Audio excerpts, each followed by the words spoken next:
de este caso. Entonces, para empezar, es una paciente femenina de 42 años con las siglas GCGC.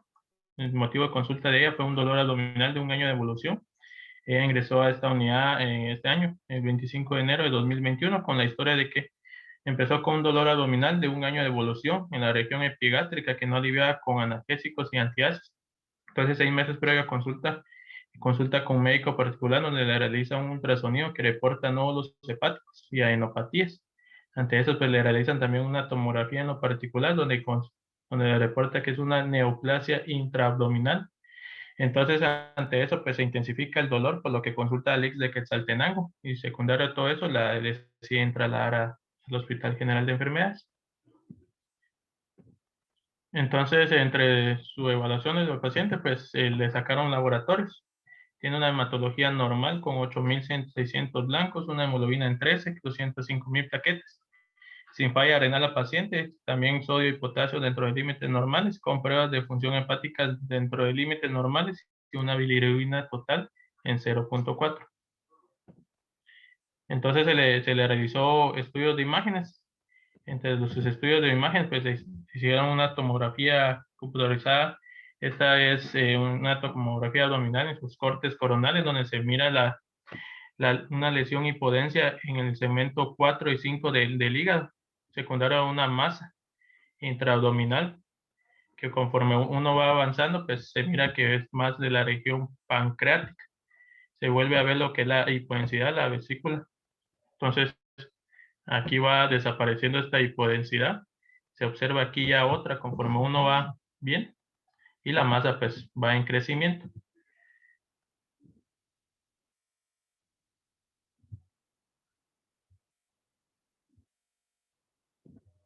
Hasta que se logra visualizar lo que es la aorta. Entonces, en esta tomografía abdominal, en sus cortes axiales, se observa esta hipodensidad en el lóbulo hepático derecho. Entonces, conforme uno va avanzando, pues ya se viene también otra hipodensidad. Conforme uno va avanzando, pues ya se comienza a ver esta lesión neoplásica. Entonces se mira que va abarcando parte de la aorta.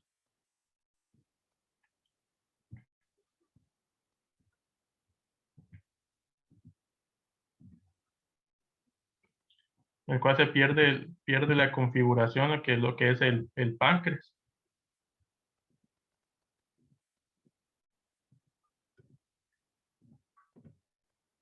Entonces, entre eso, pues lo que se completó con un ultrasonido. Entonces, el ultrasonido lo que reporta es una hipodensidad en los segmentos 8, 4 y 5, considerar metástasis, con una masa de cabeza de páncreas de 6.7 por 6.4 centímetros. Se le complementa con una tomografía de tórax sin evidencia de actividad tumoral. Y en la tomografía abdominal lo que reporta es una masa sólida de que involucra la cabeza de páncreas de 7.6 por 9.7 centímetros y masas hepáticas compatibles con metástasis. Ante eso, pues se le realiza una biopsia guiada por tomografía, donde el equipo de patología pues, reporta que es un leiomioma versus un leiomiosarcoma de bajo grado. Ante esto, pues se presenta el caso de cirugía abdominal, donde se solicita complemento. Ellos pues, piden favor complementar a la paciente con una endoscopía y colonoscopía previa a una biopsia por la aparatomía. Entonces se le solicita la endoscopía, donde reporta una gastropatía atrófica moderada y una colonoscopía dentro del límite normal, pues, descartando que el primario sea ahí. Entonces la paciente lleva una biopsia en cuña, donde se le realiza estudio con inmunohistoquímica, donde el equipo de patología reporta que es un leiomiosarcoma metastásico. Entonces, voy a dejar de compartir en este momento y voy a darle la palabra al equipo de patología.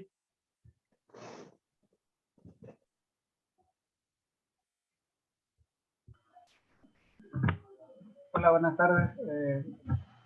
En esta ocasión me toca a mí presentarles los casos. Me dicen si pueden observar la pantalla. Sí, doctor. Sí, entonces vamos a comenzar.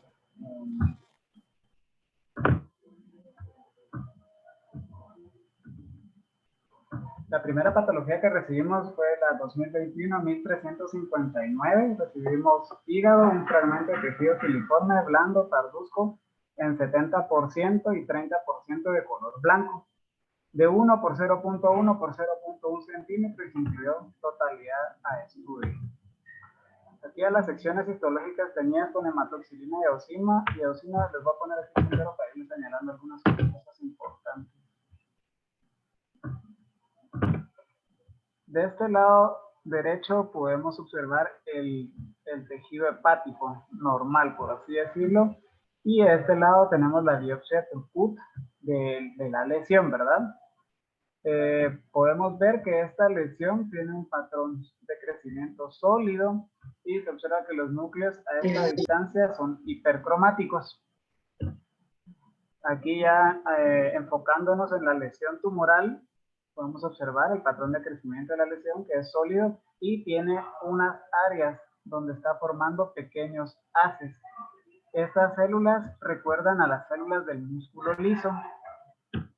A otra microfotografía, a un mayor acercamiento, podemos observar también estos pequeños haces o haces cortos de fibras musculares. Las células se caracterizan aquí porque tienen núcleos alargados e hipercromáticos con escaso citoplasma en comparación a los núcleos de las células neoplásicas. Aquí ya tenemos un mayor acercamiento de la lesión, donde aquí observamos el haz corto de la lesión neoplásica. Y aquí incluso estamos observando algunas células que tienen hasta varios núcleos juntos. Le realizamos estudios de inmunohistoquímica guiándonos en los patrones histológicos que estábamos observando en la biopsia Trucut. Le realizamos actina de músculo liso, desmina, S100 y CD34. La actina de músculo liso dio positiva. Esta es citoplasmática, la desmina también es citoplasmática. Esta, si se dan cuenta, es bastante leve y focal en comparación de la actina de músculo liso. Sin embargo, el S100 y el CD34 son negativos. Que no nos confundan estas células endoteliales porque esto es normal, es un control interno, el cual siempre va a ser positivo para los vasos sanguíneos, para las células endoteliales, no para la lesión. Ampliando un poco más el panel, pensando en una neoplasia fusocelular, por el sitio de la lesión, estábamos pensando también en tumores del estroma gastrointestinal, por lo que se le solicitó DOC1 y CD117, y como pueden observar, ambas inmunotinciones son negativas. Luego recibimos, el diagnóstico neoplasia fusocelular y el perfil de inmunohistoquímica. Los diagnósticos diferenciales van a ser leiomioma versus leiomiosarcoma de bajo grado. Sin embargo, hay que correlacionarlo con la clínica. También se le presentó el caso a otro de los patólogos, al doctor Mauricio Silesiar, y se concluyó, ¿verdad?, que no se puede descartar solo con esta biopsia si es un leiomioma o un leiomiosarcoma. Luego tenemos la patología 2428. Este fue por medio del estudio transoperatorio y recibimos un segmento en cuña de 3.5 por 2.5 por 1.5 que tenía una lesión subcapsular de 1.5 por 1 por 0.6. Eso lo vimos con la doctora Julia Ovalle y lo reportamos como una neoplasia fusocelular maligna y se incluyó todo el tejido al estudio.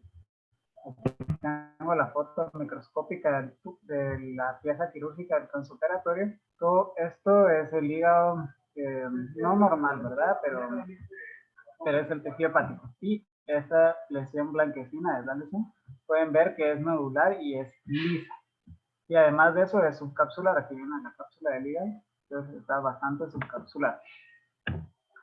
Esta imagen es la citología que se le realiza desafortunadamente en el departamento, no contamos con crióstato, entonces tenemos que arreglárnoslas por medio de la citología. Aquí podemos observar un pequeño haz corto, algunas células cruciformes, y lo que nos inclinó en esta ocasión a decidir que era maligno es esta mitosis que podemos observar acá. Prosiguiendo ya a los cortes histológicos o los cortes permanentes, aquí les quiero enseñar cómo viene la lesión, ¿verdad? ¿Se acuerdan que era un nódulo bien hecho? Viene aquí en todo el reborde. Y para todo este lado tenemos el tejido hepático, que correspondería a este corte. Miren, aquí tenemos la lesión y aquí viene el tejido hepático. Aquí tenemos la contraparte histológica, la lesión, los haces de las células malignas y el tejido hepático por este lado. Aquí ya enfocándonos de nuevo en la lesión, queriendo demostrarles los haces cortos de las fibras del tejido neoplásico. A un mayor acercamiento podemos observar un haz vertical y estamos observando además el cleomorfismo marcado de los núcleos. Miren esta, por ejemplo, tenemos aquí un núcleo bastante amplio y aquí tenemos núcleos alargados. Las células, como pueden evidenciar, tienen escaso citoplasma y es granular. Aquí, en otra sección histológica del tumor, podemos ver que estos núcleos aún presentan más cleomorfismo porque tiene más abierto la cromatina de los núcleos, estos que podemos ver más claros, igual que estos, igual que este, igual que este. También decidimos realizarle como hospital escuela estudios de inmunistoquímica. Le volvimos a repetir la espina de músculo liso. Aquí les quise poner estas transiciones donde tenemos el tejido hepático acá arriba y acá tenemos la neoplasia, el cual va a ser positiva citoplasmática.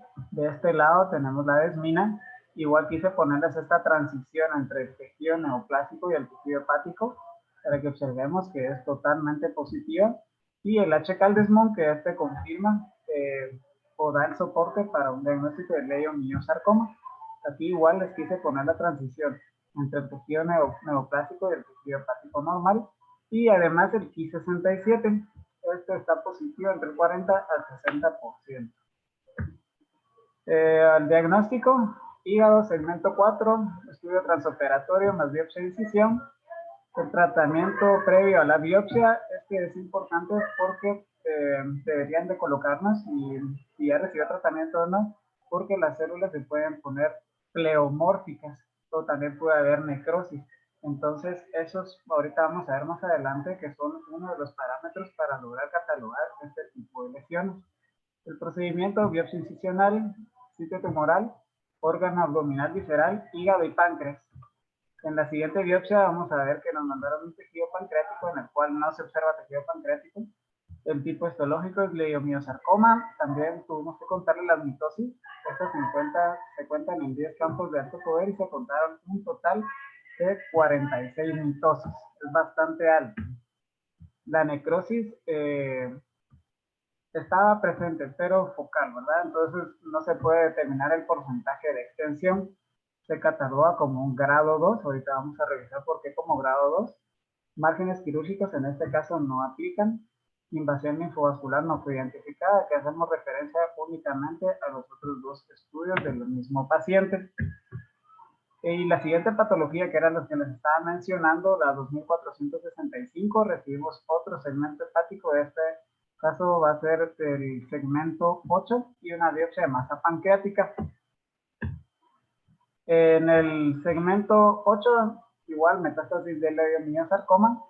Y en el tejido pancreático, pues solo es un tejido extensamente necrótico, donde no se podía determinar si es una neoplasia o es un tejido pancreático. Aquí les hice una pequeña revisión sobre el College Pathology, sobre Colegio Americano de Patólogos. Ahorita vamos a ver las características citogenéticas y moleculares de los sarcomas, porque yo sé que llegamos a este diagnóstico. Aquí les remarqué en color rojo, en cuadro rojo, el leiomiosarcoma. De acuerdo aquí al tipo histológico, aquí tenemos los eventos citogenéticos y los eventos moleculares. ¿Qué podemos concluir con esta tabla? Que las mutaciones del leiomiosarcoma están en el brazo corto y cromosoma 1. Más frecuentes son las de lesiones, pero todavía no está tan bien estudiada como se pueden dar cuenta en los otros tipos histológicos de los sarcomas, que aquí ya son bien específicos, de acuerdo dónde, en qué cromosoma y en qué parte del cromosoma está la lesión y qué genes son los afectados. En el leiomiosarcoma pues todavía no está bien estudiado esto. La clasificación de la OMS, si podemos darnos cuenta, esta fue la última, pues acá en el 2016. Aquí quiero enseñarles que estos son catalogados de acuerdo a la célula de origen. En este caso divide los tumores que se originan del adipocito, tumores que se originan de los fibroblastos o miofibroblastos, tumores fibrosclerostíticos, tumores que se derivan de las células del músculo liso, aquí entra en nuestro caso un leiomyosarcoma, tumores perifíticos, tumores del músculo esquelético. También hay tumores vasculares, tumores del nervio periférico, tumores hueso y condroides, y tumores de diferenciación incierta. Ahora, es importante conocer que todos los sarcomas van a tener localización tumoral. En este caso, las nuevas guías lo dividen en dos grandes secciones, los dividen los del tronco y los del retroperitoneo, y los dividen en cabeza y cuello y órganos viscerales. En nuestro caso entra en el de los órganos viscerales. Estos van a incluir esófago, estómago, intestino delgado, colon y recto. Hay una serie de casos que toman los leiomyosarcomas originados del páncreas como viscerales, porque si se dan cuenta en esta clasificación no están incluidos todavía. Sin embargo, en esas series pues encontramos que ya las están incluyendo entre los viscerales, por eso hago esa aclaración. Ahora, la gradificación de todos los sarcomas se debe de realizar. Está la Federación Francesa del grupo de sarcomas y está el Instituto Nacional contra el Cáncer.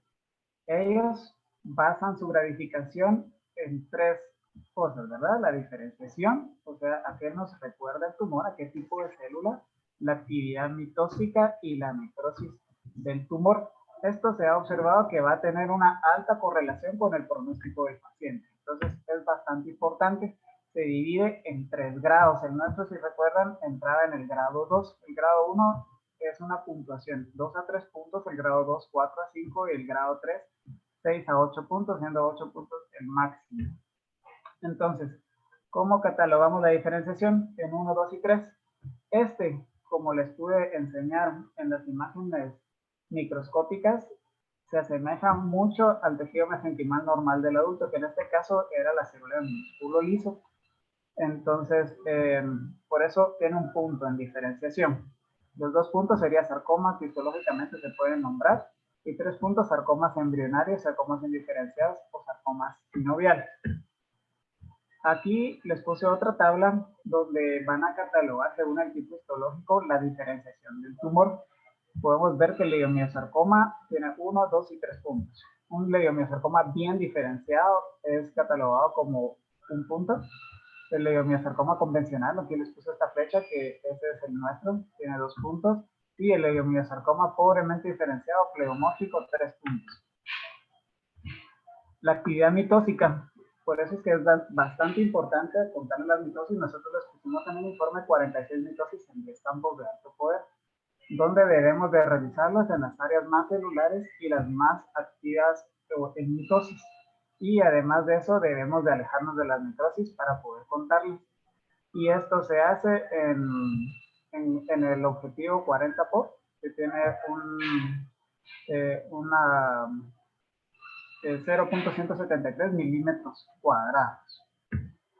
El conteo mitósico, en nuestro caso tenía 46 en 10 campos. Esto sobrepasa más de 19 mitosis, por lo tanto son 3 puntos.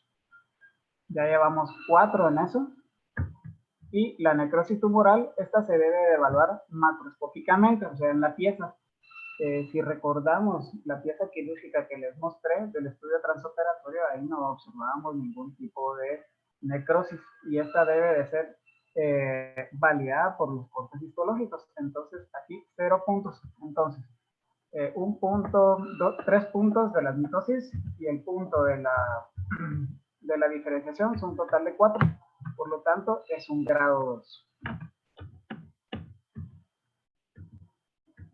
Y esta es la revisión bibliográfica de por qué es un leiomyosarcoma y cómo se gradificó. No sé si tienen alguna duda o alguna pregunta respecto a todo esto. O sea que no todos los leiomyosarcomas son de alto grado, ¿verdad? No, deben de ser clasificados. ¿Será que me lo que les estaba enseñando ahorita? Sí. Esa fue como la duda que quedó en el ambiente y que sí, por eso un buen reporte siempre debe llevar el grado histológico. Gracias. Así es, perdón que aquí, ese día yo quise intervenir, pero no me dieron la palabra. Los únicos que se consideran como de alto grado y que no se gradifican son los leiomiosarcomas del útero y los de cavidad pélvica. Y de ahí todos los demás son catalogados como tumores como leiomiosarcomas que se deben gradificar, que son los catalogados como de tejidos blancos.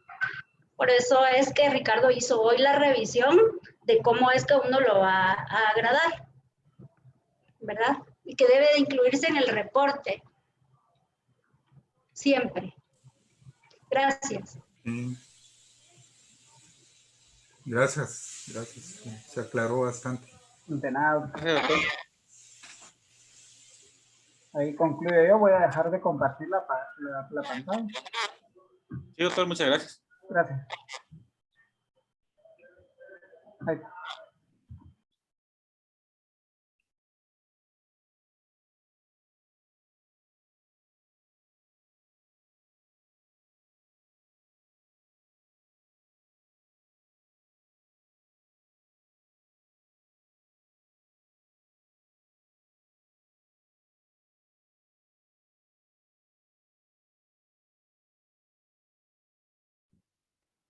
Pero continuando con la CCP, entonces vamos a ver la revisión bibliográfica. Entonces, más o menos, pues el cáncer de páncreas pues es la cuarta causa de muerte. Esta pues tiene una sobrevida muy poca, un 7% a los 5 años.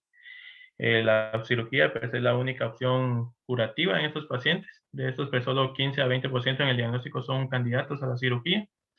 Y estos cuando ya se operan pues alarga un poco la sobrevivencia a unos 10 a 20% ya operados.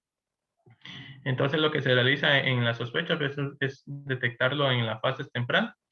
Esto pues como es el páncreas en retroperitoneo pues casi no va a causar molestias. Estos pues más o menos tardan 7 años en adquirir el potencial de metástasis. Los signos y síntomas claros de los pacientes con cáncer de páncreas es ictericia, dolor abdominal y pérdida de peso. De esto, pues al momento de tener ya estos síntomas, es un 80-85% ya tiene una enfermedad avanzada o irresecable. Y entre estos, pues hay que identificar o estratificar la población de alto riesgo.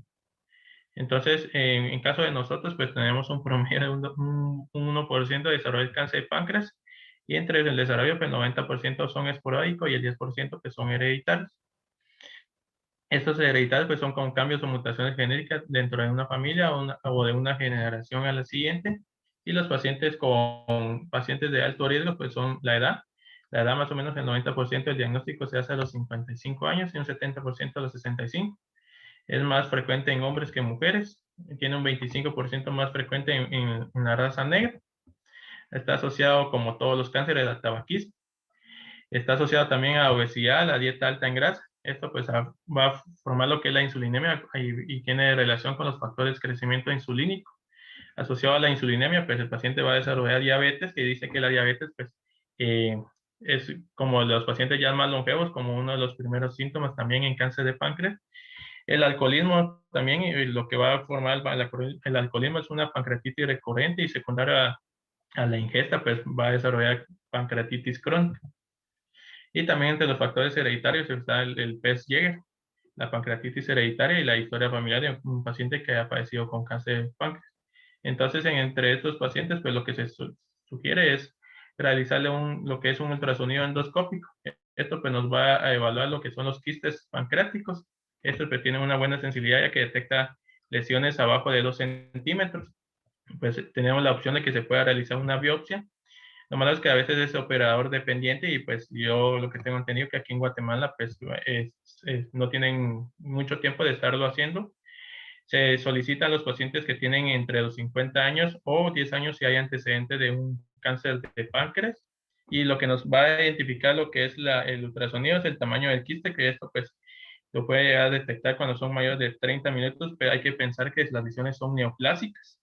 El engrosamiento de las paredes del quiste, si hay nódulos en las paredes del quiste, un cambio abrupto del conducto de la atrofia.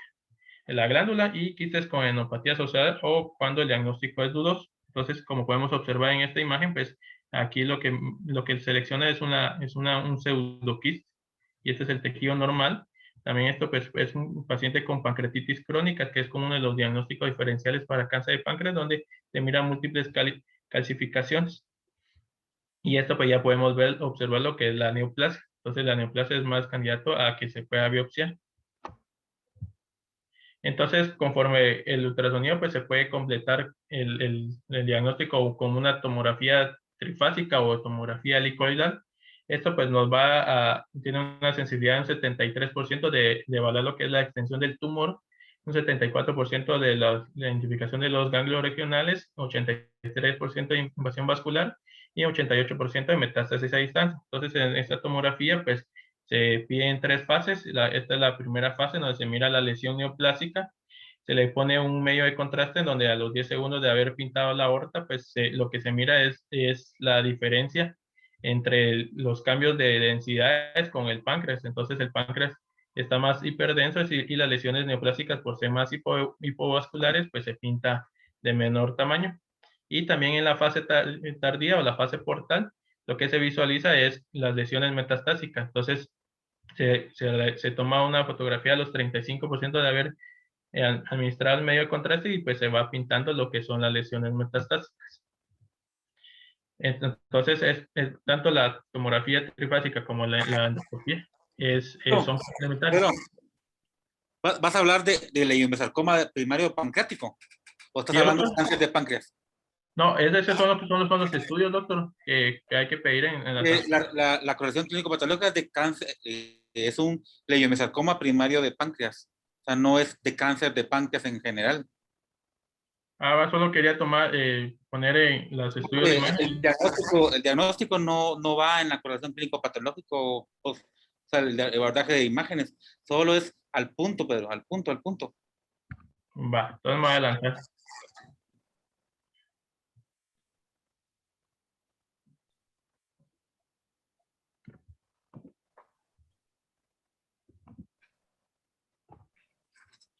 Entonces, continuando con el leiomyosarcoma, pues es un tumor mesenquimal poco frecuente. Más o menos en las estadísticas es 0,1% de todos los tumores diagnosticados con cáncer de páncreas. Este pues se origina del músculo liso de los ductos y paredes vasculares. Este es de mal pronóstico. Y pues al momento de ser diagnosticado, pues ya tiene metástasis temprana, que es metastasiza a hígado y a pulmón. La edad promedio del diagnóstico es de 53 años. Es la distribución tanto en hombres como mujeres es igual. Y entonces, entre las estadísticas de estos pacientes, pues, donde yo lo busqué, pues, solo se han reportado 6.288 casos de leiomyosarcomas. De estos, pues, la mayoría son de tejidos blandos, con 39%. Un 8.6% son diagnosticados dentro del peritoneo o retroperitoneo. Casi no se ha diagnosticado en pleura o en vaso. Y también hay reporte de casos de corazón y mediastino. Entonces, esto lo que reporta es que solo hay reporte de casos, que en Estados Unidos pues solo hay 64 casos reportados de estos pacientes. La clínica de estos pacientes pues es inespecífica, es dolor abdominal y pérdida de peso. Entonces, ¿en qué son diagnósticos diferenciales? Es porque la morfología es inespecífica, y a un 19% pues va a tener compromiso a órganos vecinos, y 25% va a tener metástasis a distancia. Pues esos son los diagnósticos diferenciales que hay que tener en cuenta al momento de sospechar. En estos pacientes, pues los marcadores tumorales, pues lo que reporta es que van a estar normales, como el CA19-9, el alfa-feto, el carcinoma embrionario. Y también pues las masas pancreáticas van a tener la mayoría de pacientes hipodensidades o asociadas a lo que es metástasis. Y también va a hacer conforme va creciendo la lesión, trombosis de la vena corta. Entonces, como ya lo hablaron, el diagnóstico pues se hace con inmunohistoquímica, pues esto pues, ya lo ampliaron el equipo de patología. Entonces, conforme se va diagnosticando, pues así es como ya lo mencionó el doctor Ricardo, el grado histológico, si es diferenciado, si hay, en base a eso, pues si hay bajo grado, pues tiene 5 a 10% de producir metástasis, si es intermedio, un 25 a 30, o un alto grado, de 50 a 60%.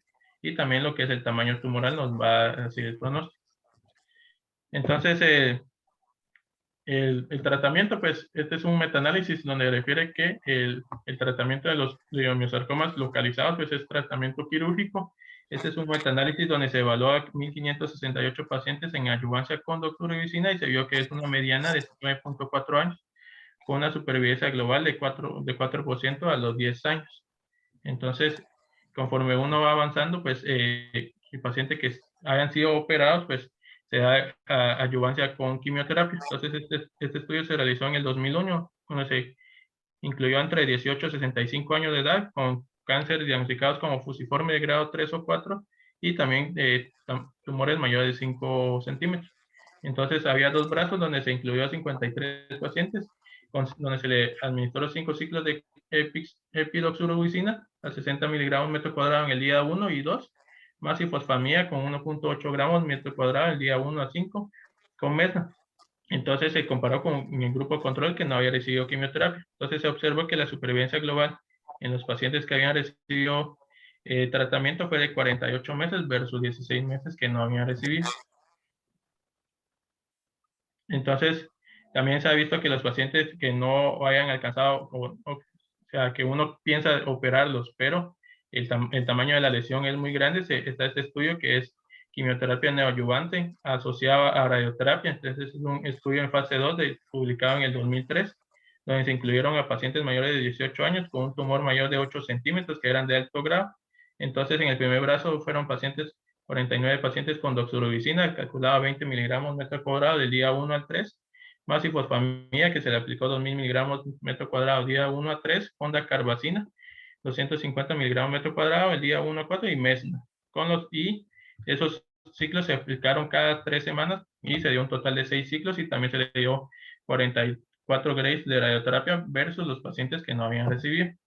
Entonces, ¿cómo fue este esquema? Se llama esquema MAI. Entonces, en el momento que se hayan diagnosticado los pacientes, se le inicia el tratamiento, se dejaba aproximadamente 2 días de descanso, se iniciaba la radioterapia, entonces lo fraccionaban en 22 grays. Entonces, al terminar los 22 grays, se volvía a aplicar la quimioterapia, se dejaba descansar, se ponían los otros 22 grays de radioterapia y se daban los otros ciclos. Aproximadamente esto pues daba un tiempo de 80 días donde el paciente era candidato a que se podía operar y ya con eso, si los márgenes estaban positivos, se le asociaba 16 grays y si no, pues se le iniciaba a los 21 días 3 ciclos más de quimioterapia. ¿Y qué fue lo que se observó? Que la supervivencia global en estos pacientes fue de un 87% que estaban vivos a los 5 años versus un 58% de los que no habían recibido tratamiento, con una supervivencia libre de progresión de 70% versus 42% en los 5 años. También en los pacientes que no habían recibido quimioterapia, cuando son localmente avanzados o son irresecables o metastásicos, pues está este estudio que es el estudio ER, que es un estudio controlado fase 3 que se publicó en 2014, donde se evaluó a 228 pacientes donde se le administró 75 miligramos metro cuadrado de doxorubicina o una infusión de 72 horas versus doxorubicina o ifosfamida, 75 miligramos metro cuadrado o 25 miligramos metro cuadrado día 1 a 3 y más asociado ifosfamida, 10 gramos metro cuadrado durante 4 días con meda y pefilgrastim. Esto se dio cada 3 semanas y se dio un total de 6 ciclos. Entonces se vio que la mediana de seguimiento de este paciente fue de 56 meses versus 59 con doxorubicina y más ifosfamida, y lo que me demostró que es una supervivencia global de 12.8 meses versus 14.3 y a favor o sea, fue estadísticamente significativo, que no es inferior. Entonces, y la supervivencia libre de progresión fue de 4.6 versus 7.4 meses. Entonces, estadísticamente significativo con un P0.3. Entonces, quiere decir que le podemos dar doxorubicina como monódromo. ¿Y qué pasa en los pacientes que tienen mucha toxicidad o nosotros no nos ampliamos bien con la quimioterapia con doxorubicina? Entonces, está este estudio que es en el 2017, el estudio GEDIS, en donde se incluyó a 129 pacientes solamente con doxorubicina, 75 miligramos metro cuadrado en los días 1 cada 3 semanas, y también a 128 pacientes que se le asoció gemcitabina 675 miligramos metro cuadrado en el día 1 y 8, y docetaxel 75 miligramos metro cuadrado. Entonces se daba los días 8 cada 3 semanas y se daba un total de 6 ciclos. Entonces, lo que incluía a estos pacientes eran sarcomas metastásicos o localmente avanzados, el cual no habían recibido quimioterapia, y el objetivo primario eran pacientes vivos sin progresión a los 24 meses, con una mediana de estudio de 22 meses. Entonces, lo que se vio es que en la supervivencia libre de progresión, los pacientes que habían recibido doxorubicina tuvieron 23.6 meses versus 23.7 meses que recibieron gencitabina docetaxel. Entonces, y a los pacientes en la supervivencia global, a los 24 meses, que era el objetivo primario, pues se vio que un 46.3 estaban vivos con doxorubicina y 46.4 con gencitabina docetaxel. Entonces, este estudio demostró que no es, puede ser una opción al momento en el que no queramos preferir la vía con la doxorubicina. Y en las conclusiones con esta paciente, pues por ser una paciente mujer, se le realizó un ultrasonido transvaginal buscando la causa que fuera primaria de útero, donde solo reportaba 3 imágenes hipoecogénicas, donde la más grande medía 1.1 centímetros en relación a miomas intramurales de pequeños elementos. Entonces, ante eso, pues se le inició quimioterapia a la paciente con doxorubicina y se le dio egreso.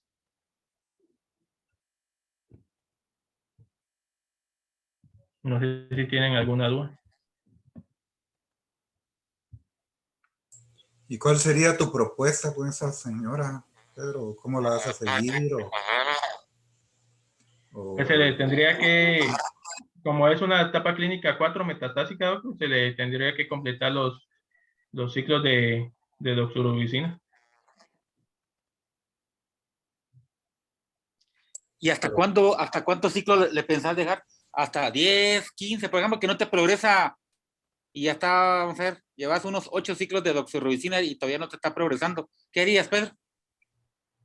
Pongamos que tuviera de una dosis acumulada de doxorubicina de unos 450 miligramos metro cuadrado.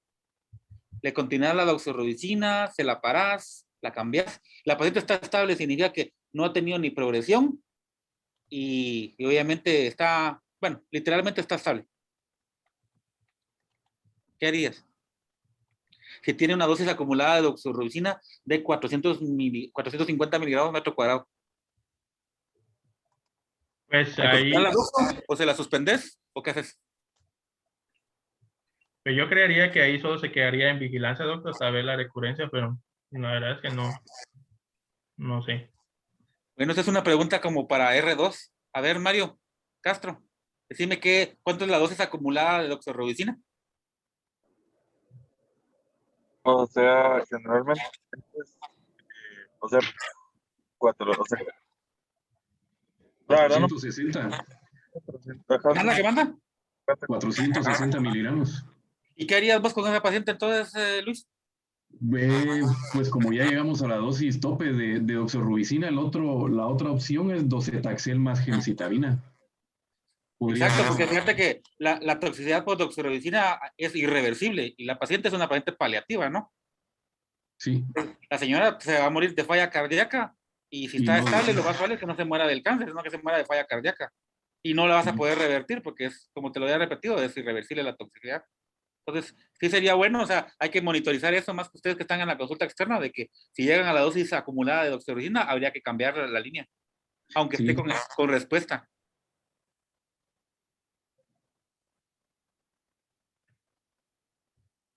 Sí, Sí, en estas pacientes que uno calcula que van para largo tiempo con doxo, lo mejor es hacerles un eco basal, ¿verdad? Y eso le va dando a uno la pauta.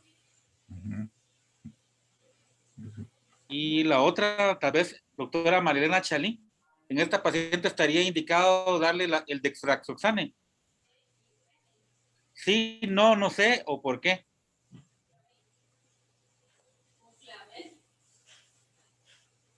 Pues si no lo sabe Marilena, que le ayude Karen Archila.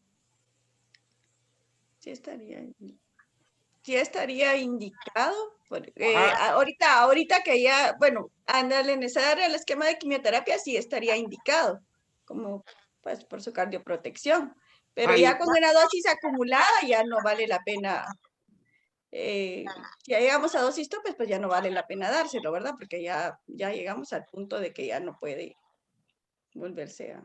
Entonces, a ver, Karen, ¿algo más que agregar de lo que dijo Marilena? Sí, bueno, la verdad es que tiene razón en el hecho de que en este momento pues ya no, ¿verdad? Ya llegamos a la dosis acumulada, primero y segundo, pues no, nosotros en oncología no le administramos dexrazoxana a los pacientes. Porque fíjate que sí está indicado.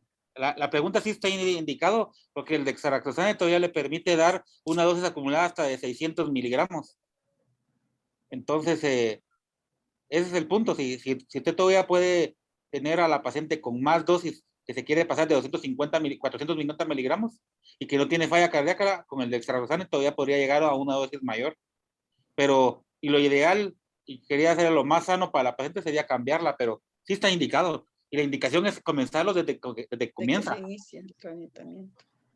Porque puede ser que presente una respuesta completa, ¿verdad? Una respuesta parcial y uno diga, si le logro dar 3 ciclos más de doxo, sobre todo por las pocas opciones que hay para después, ¿verdad? Sí. Entonces, si yo voy pensando que le quiero sacar todo el jugo a la doxo, esa pudiera ser una buena opción, iniciárselo desde el principio, ¿verdad? ¿Y qué hace el dexarroxana entonces? O se lo damos porque sí.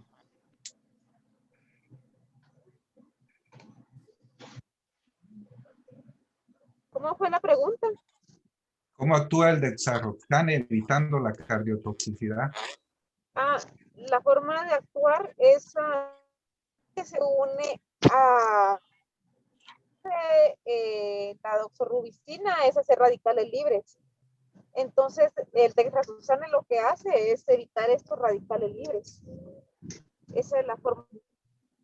Es un quelante y evita exactamente eso, el daño por radicales libres. Sí, sí.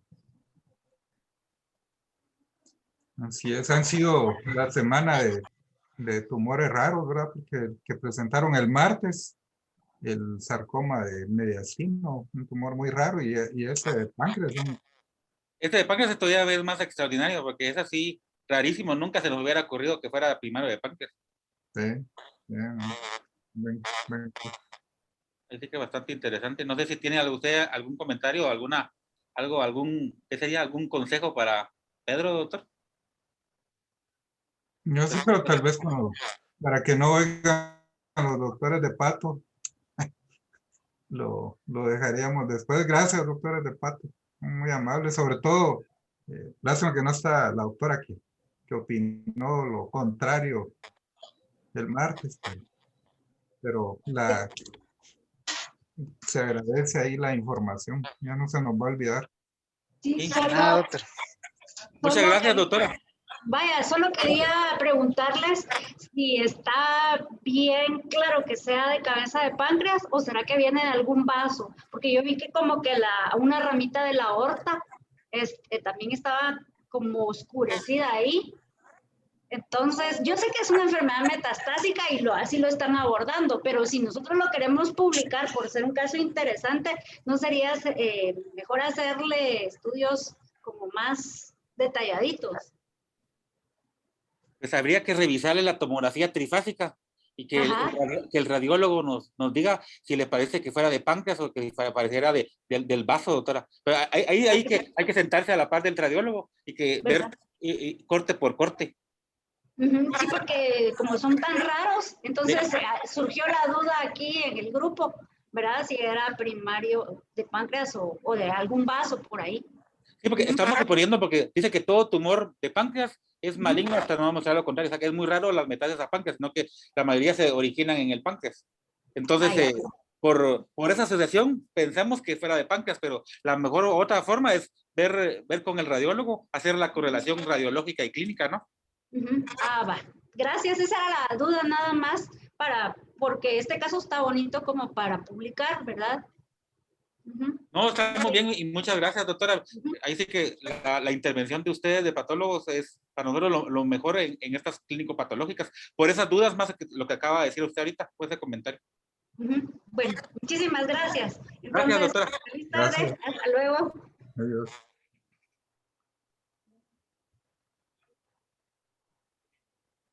Pues yo quiero decirte, Pedro, que esas, el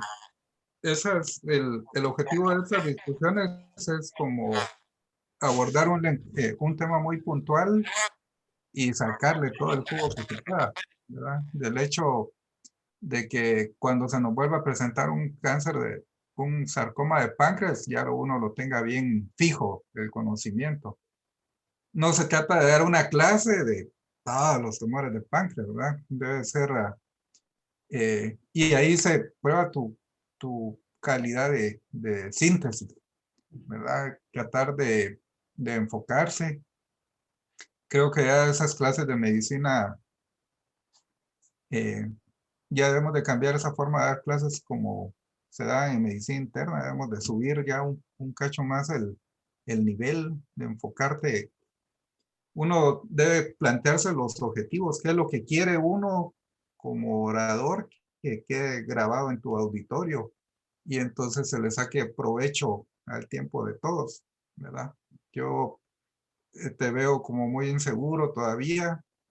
Realmente el caso no estaba tan fácil y por eso uno debe enfocarse más en esa parte.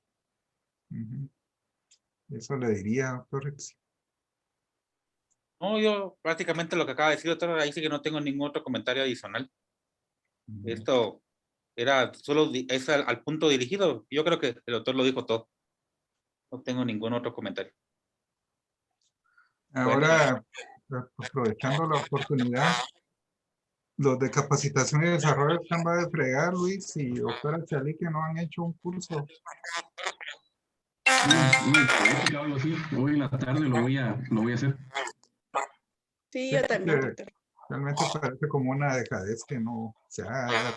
Todo el año pasado se estuvo insistiendo en eso. Tampoco es que sea algo tan difícil, pero sí hay que cumplirlo, ¿verdad? Yo creo que las cuestiones administrativas del ICS hay que cumplirlas. Y entonces ya cuando me empiezan a chingar a mí, que ya no, todavía de estar pidiéndoles por favor a nuestros colegas que cumplan con esa parte del sistema, así ya es molesto. Así que ojalá que lo hagan hoy de una vez. Sí, doctor. Pues eso era. Bueno, entonces me voy a retirar. Muchas gracias, doctor. Feliz tarde a todos. Bueno, pues hasta luego. Adiós. Gracias.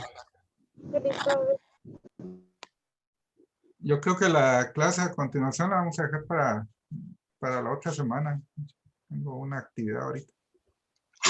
Gracias, doctor. Feliz tarde. Ay, doctor Ricardo, ya me oyó. Sí, de nada, es que pensé que ya terminó. Bueno, pues, gracias. Gracias, pues, adiós. Adiós.